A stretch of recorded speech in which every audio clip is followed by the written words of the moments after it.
오늘 우리에게 주시는 하나님 아버지의 말씀은 마가복음 8장 36절에서 9장 1절까지입니다. 마가복음 8장 36절에서 9장 1절까지 제가 봉독해 드리겠습니다.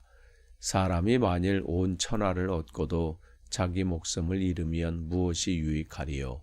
사람이 무엇을 주고 자기 목숨과 바꾸겠느냐? 누구든지 이 음란하고 죄 많은 세대에서 나와 내 말을 부끄러워하면 인자도 아버지의 영광으로 거룩한 천사들과 함께 올 때에 그 사람을 부끄러워하리라. 또 그들에게 이르시되 내가 진실로 너에게 이르노니 여기 서 있는 사람 중에는 죽기 전에 하나님의 나라가 권능으로 임하는 것을 볼 자들도 있느니라 하시니라. 아멘. 계속해서 주님께서 제자들에게 너희는 나를 누구라고 하느냐 이 말씀을 하시고 비로소 고난을 받으시고 또 십자가에서 죽음을 당하시고 또 다시 살아나실 것을 선포하시는, 그러면서 본인이 왜 이 땅에 오셨는지 또 그 일을 감당하기 위해서는 무엇을 해야 되는지를 분명하게 말씀을 하십니다. 제자들은 당황을 했지요. 그러나 주님은 제자의 길이 그렇다는 거예요. 자기를 부인하고 또 자기 십자가를 지고 나를 따르는 자들이다.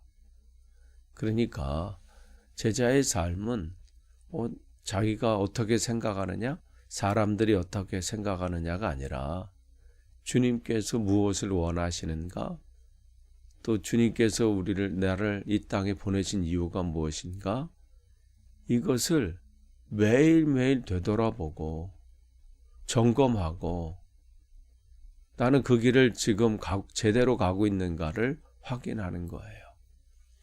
그러면서 주님은 오늘 말씀을 통해서 사람이 만일 온 천하를 얻고도 자기 목숨을 잃으면 무엇이 유익하리요? 사람이 무엇을 주고 자기 목숨과 바꾸겠느냐?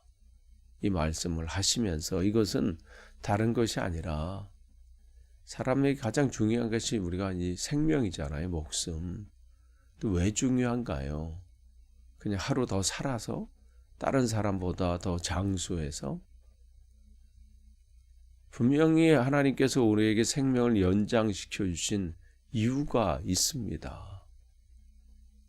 왜냐하면 우리에게 하나님께서 맡겨주신 해야 될 일들이 있기 때문에 그래요. 그 일들을 감당하는 것이 가치 있는 삶입니다. 그러면 우리가 지금 하루하루 지금 살아가고 있는 우리 인생에서 그럼 우리가 어디에 지금 가치를 두고 있는가? 그러니까 무엇을 내가 지금 쫓아가고 있는가? 돈인가? 명예인가? 권력인가? 뭔가는 지금 쫓아가고 있잖아요. 그러면 그것을 내가 다 이루었다 할지라도 내가 목숨을 잃으면 무엇이 유익하냐? 생명은 주님 손에 있는데 주님께서 기뻐하시는 곳에 내 삶이 온전히 사용되어져야 되는데 그렇지 않은 곳에 내 삶이 지금 쓰임받고 있다면 그것은 온 천하를 얻고도 잃어버리는 꼴이 되는 겁니다. 그러니까 내 삶 속에 가장 가치 있는 것이 무엇인가?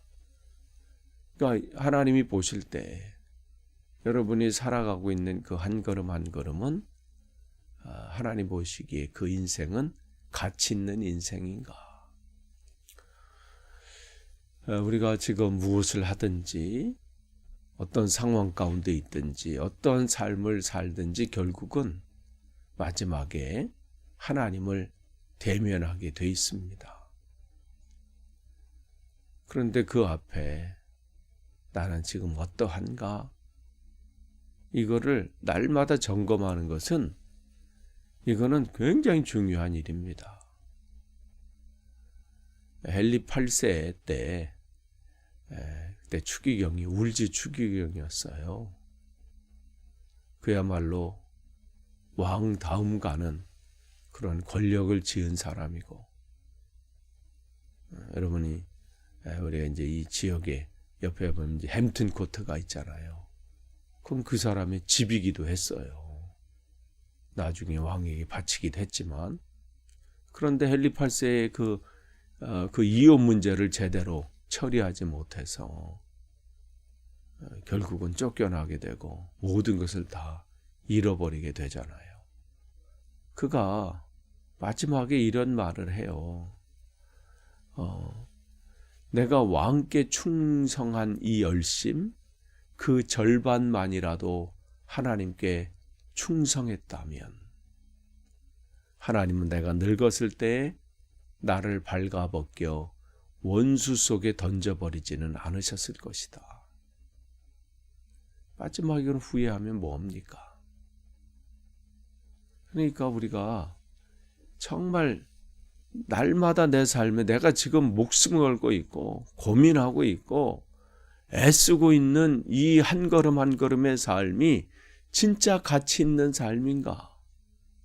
하나님이 보실 때, 그러니까 다른 사람의 판단이 아니에요. 다른 사람이 어떻게 볼까?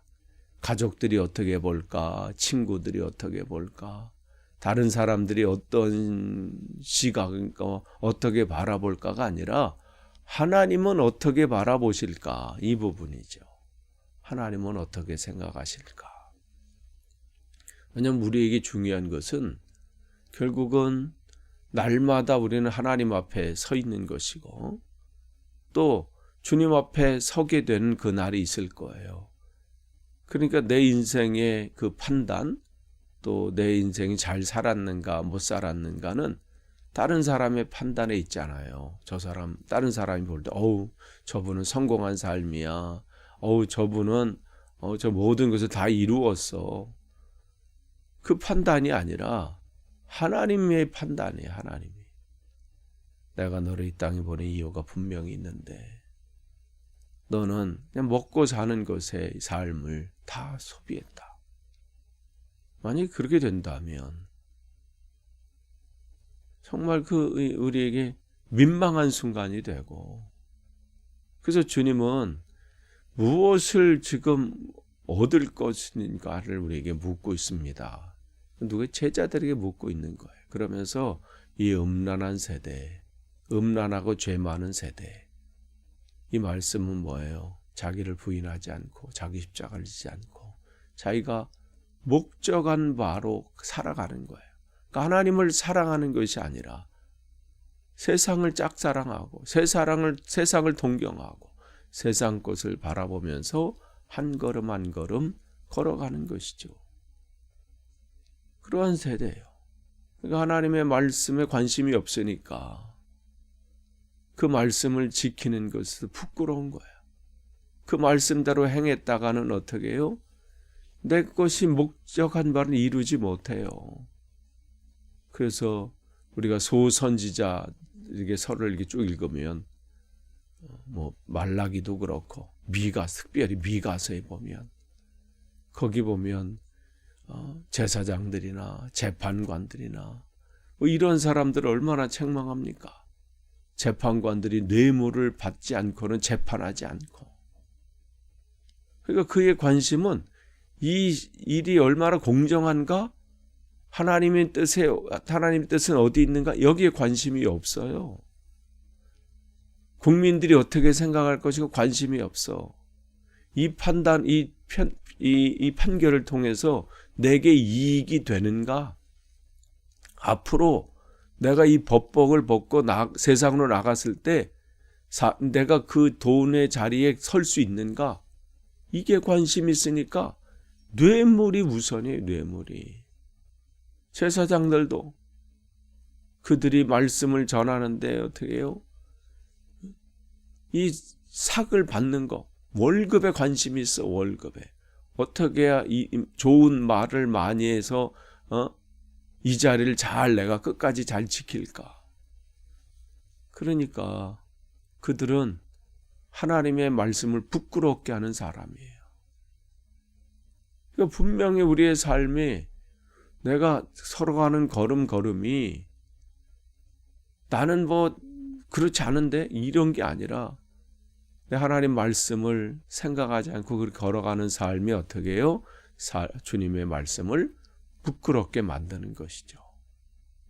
그러면 주님께서 오실 때 주님께서도 그 사람을 부끄러워하신다고 말씀을 하셨어요.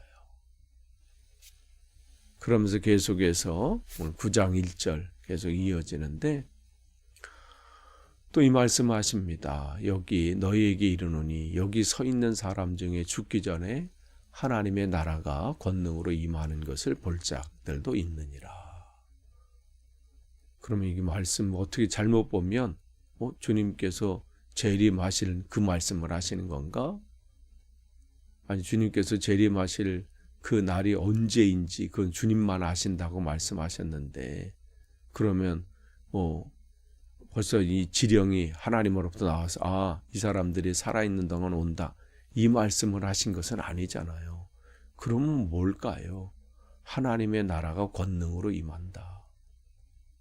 지금 주님께서는 그분의 살아계신 그 이 사역을 주님 앞에 가시기 전까지 그 사역은 대부분 팔레스타인 땅에서 이루어졌어요. 외국으로 한 번 나가신 적은 있죠. 두로와 시돈 땅. 그러니까 그곳에서 이제 가나안 여인, 귀신 들린 딸을 고친 또 그 여인의 또 딸을 고치시는. 그러니까 대부분은 그냥 그 조그만 땅덩어리 안에서 복음을 전하신 거예요.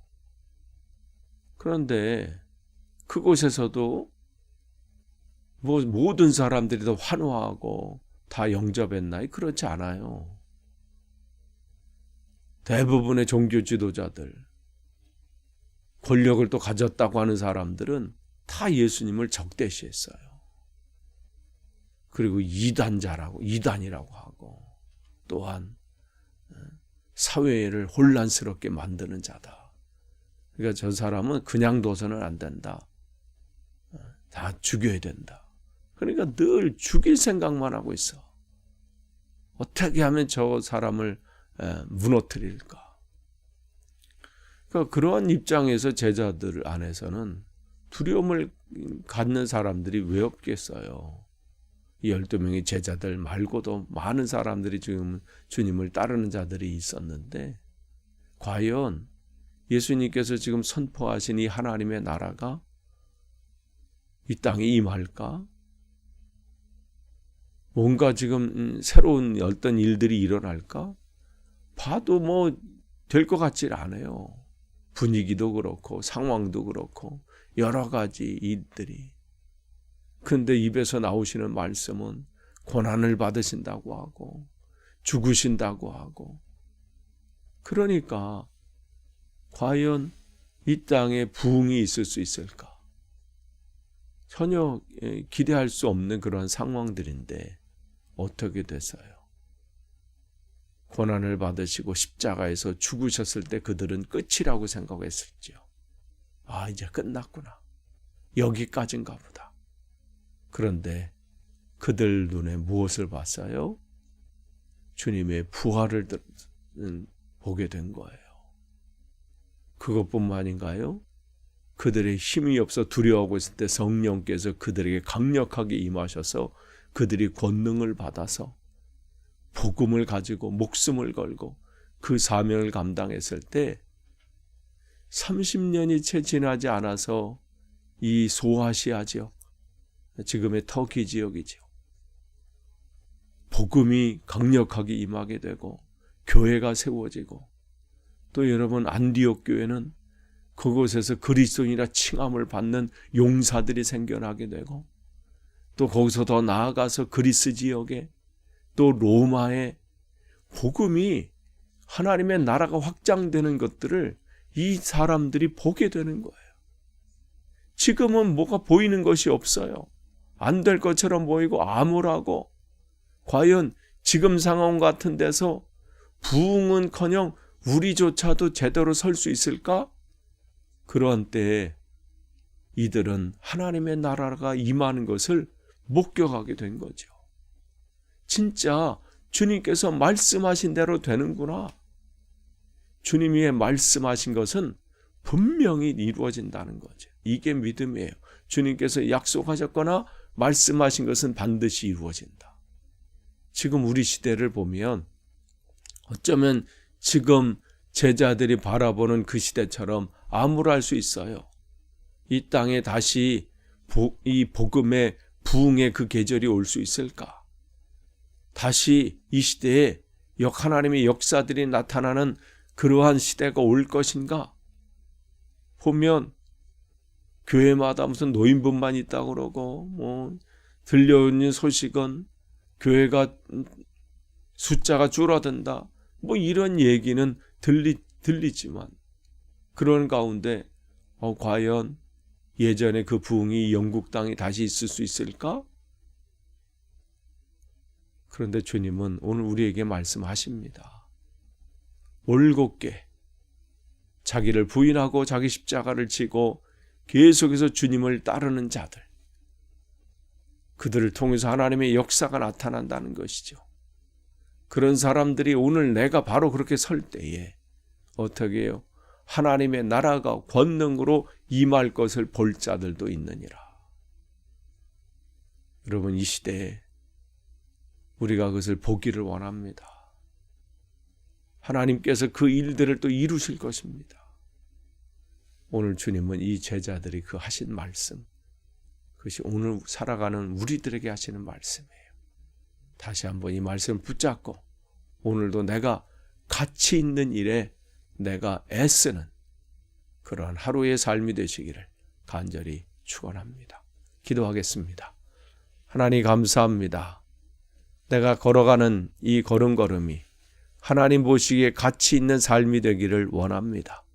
사람의 판단이 아니라 하나님께서 보신다는 분명한 생각을 가지고 한 걸음 한 걸음 주님과 동행하며 주님의 몸 되어 사는 하루 되게 없어서 예수님의 이름으로 기도하옵나이다. 아멘.